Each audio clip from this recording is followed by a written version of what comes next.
Leatherhead acts as a mini-boss, advancing the threat track. He's hard to take down as he cancels effects and ignores values on your cards. Let's take a look at the minion, Leatherhead. First up, I think we should look at his initiative card. Leatherhead takes a turn, move a 3, okay. And then the end of round effect is, if there are no heroes or sidekicks adjacent to Leatherhead, advance a threat marker 2 spaces. So that's very, very important and very important to remember, right?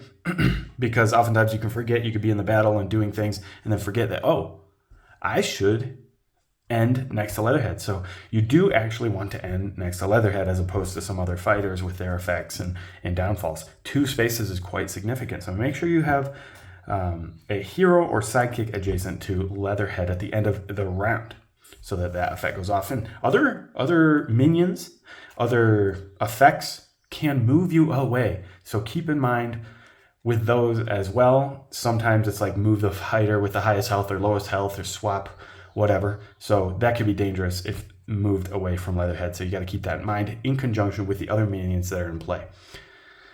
Leatherhead. Of course, he has a deception like all of them. I'm not going to go over it. You can pause it and read it if you like. 0s. All right. And then we have Raging Cajun. 2 copies. Immediately cancel all effects on the opponent's card. If the card's printed value is 4 or higher, ignore its value. So for this card, well, a 1. If you play like a 3 or a 2 that boosts, or you discard and boost for something like that, that's nice for this kind of card. But of course, a 4 or higher is going to be just null. So you got to be careful about attacking the Leatherhead when that happens, because, you know, Leatherhead is kind of like a mini boss in this game. Terror of the Swamp is a 2 attack, 0 defense. Okay, 2 copies. During combat, the opponent discards 1 random card. Add its boost value to this card's value. Obviously, something like a cancel attack, like from Invisible Man or something, would be great into this that cancels it during combat, because you're getting that damage in and you don't have to discard.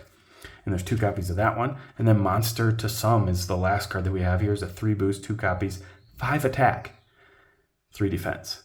After combat, if Leatherhead won the combat, advance the threat marker 1 space. So he's probably going to be winning combat with 5s. So you got to keep that in mind. Now, as you're playing against minions, you just got to keep in mind that, okay, well, they've already played 2 Monsters to Some, so I know that that's not in there. So it could be one of these 5 cards that are going to be left over.